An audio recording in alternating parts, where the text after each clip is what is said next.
I will have to respectfully disagree with much of what you're saying, Mr. Dodd. First of all, the contract, I don't agree that it violates our policy. The contract was actually a contract that's been used long before Mr. Bradshaw. It was actually done by Mr. Fitzpatrick, and it's actually the same contract that he's been using since then. So the contract is actually extremely fair to the parties, and that means the school district.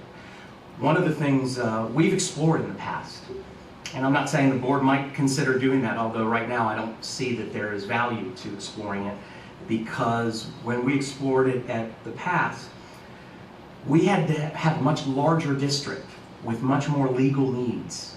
So we really have the best of all worlds. We have a very scalable operation where we have a contract that allows us to scale up legal services when we need them and look, as we have, to go to specific counsel that are experts in those areas. If we had an in-house counsel, we'd have to start depending on them because financially, we'd be putting that burden on ourselves. It's not something I'm willing to risk us doing, and I just can't support going down that road. As for the training, this board pays a lot for training, whether that's for a teacher, whether that's for a school board member, or that's for our attorney. We have contracted for our attorney. We want our attorney to be up to date with those issues. I believe that the billables have been quite fair and reflective, and so I can't support going forward with anything other than my motion, which is to hire Mr. Bradshaw and go with his contract. Well, yes. So, according to Mr. Kennedy, the $142,000, you feel strongly that for that part-time work that we cannot get a full-time staff attorney for less. Is that what you're saying?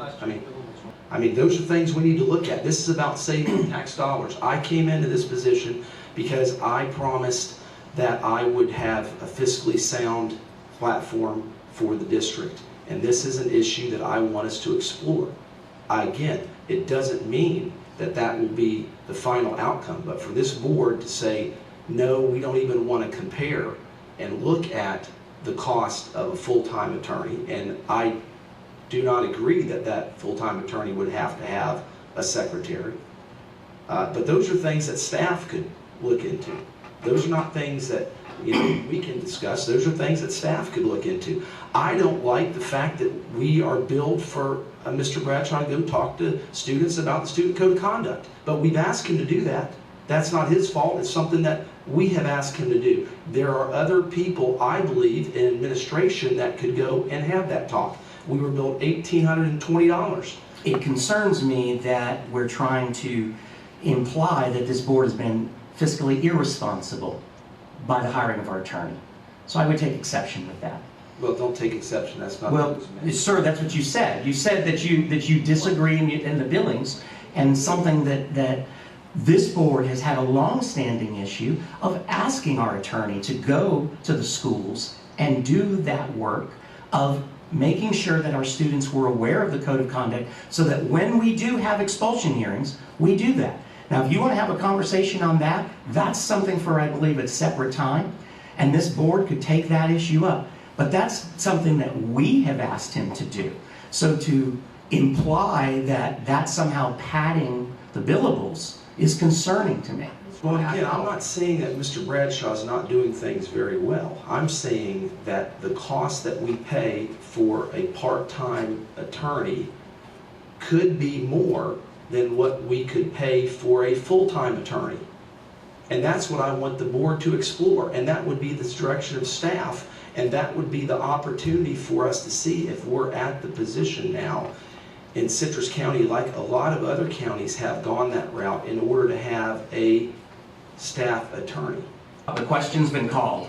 There's no more discussion at this point. I called the question and it was approved.